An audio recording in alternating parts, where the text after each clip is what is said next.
மக்களே, welcome to Chelli talks. Week 14 சீரியல்ஸோடைய TRP ratings வந்து இப்போதான் ஜாஸ்னா ரிசீவ் ஆச்சு. விஜய் டிவியை பொறுத்த வரைக்கும் லாஸ்ட் வீக்கை கம்பேர் பண்ணும்போது, அதாவது வீக் 13 கம்பேர் பண்ணும்போது வீக் 14 ரேட்டிங்ஸ் எல்லாமே வந்து லைட்டாக குறைஞ்சிருக்கு. எக்ஸப்ட் அயனார் துறை மட்டும்தான் ஸ்லைட்டாக இன்க்ரீஸ் ஆகிருக்கு. ஹை வோல்டேஜ் எபிசோட்ஸ் போயிட்டு இருந்துச்சு. அண்ட் மகாநதி பார்த்தீங்கன்னா லாஸ்ட் வீக், அதாவது 13th வீக்ல ஒரு சூப்பரான டிஆர்பி ஸ்கோர் பண்ணியிருந்தாங்க. 4.61 அப்படின்ற ஒரு ஹியூஜ் டிஆர்பி வந்து கிரியேட் ஆகியிருந்துச்சு. இந்த வீக் பார்த்தீங்கன்னா ஸ்லைட்டாக குறைஞ்சு 4.23 வந்து ஸ்கோர் பண்ணியிருக்காங்க. என்ன வீக் அப்படின்னு பார்த்தீங்கன்னா, காவேரி வந்து அங்கே கோவிலில் வெயிட் பண்ணது, அப்புறம் நிவின் வந்து பிரெக்னன்சி ரிவீல் பண்ணது, அப்புறம் அவங்க வெண்ணிலாவுடைய டிராமான்னு சொல்லிட்டு இந்த போர்ஷன்ஸ்ல தான் லாஸ்ட் வீக் வந்து கவர் ஆகியிருந்துச்சு.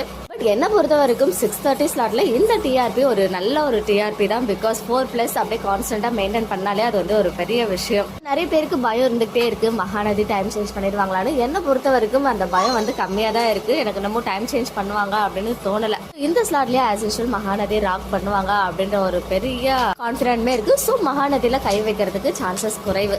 இருந்தாலும் நாளைக்கு நமக்கு அபிஷியல் அனௌன்ஸ்மெண்ட் வந்துடும். எந்த சீரியலோடைய டைம் சேஞ்ச் ஆகுது, நியூ சீரியலோடைய ஸ்லாட் வந்து எங்க கொடுக்க போறாங்க அப்படின்றது நாளைக்கு சேனலே அபிஷியலா அனௌன்ஸ் பண்ணிடுவாங்க. ஸோ அது வரைக்கும் நம்ம வெயிட் பண்ணுவோம்.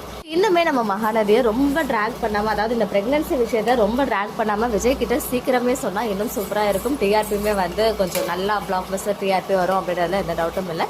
ஸோ வெயிட் பண்ணலாம். ஓகே மக்களே, நெக்ஸ்ட் வீடியோவில் மீட் பண்றேன். எக்ஸ்க்ளூசிவ் அப்டேட்ஸ்க்கு மறக்காம நம்ம யூடியூப் சேனலை சப்ஸ்கிரைப் பண்ணிக்கோங்க.